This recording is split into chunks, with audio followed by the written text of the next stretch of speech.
Yang kedua, menstrual cup tidak akan menyebabkan bau karena hanya menampung darah dan tidak menyerap darah seperti pembalut pads atau tampon. Yang ketiga, menstrual cup memiliki kapasitas yang besar karena dapat menampung darah hingga 40 cc.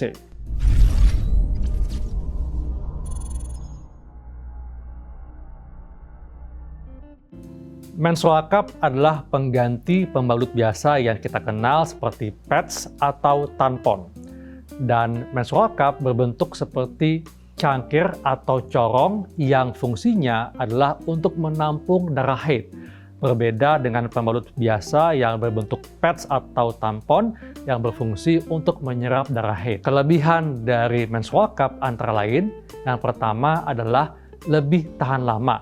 Karena menstrual cup dapat dipakai kembali setelah dicuci dan dapat bertahan hingga 6 bulan sampai 10 tahun.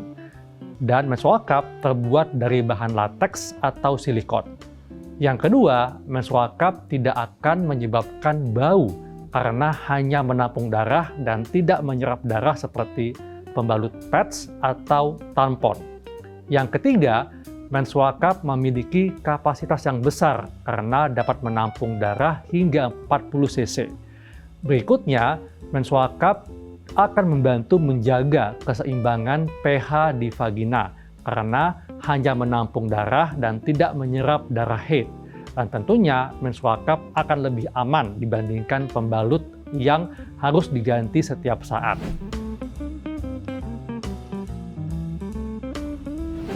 Nah, kekurangan dari menstrual cup adalah yang pertama, sulit digunakan, khususnya bagi mereka yang baru pertama kali menggunakan menstrual cup.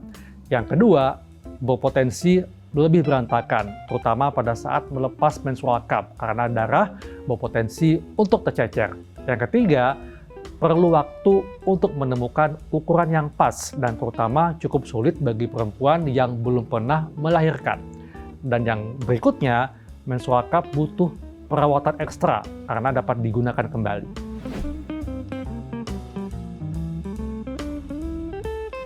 Oleh karena itu, manakah yang lebih aman menggunakan menstrual cup atau pembalut biasa atau pads?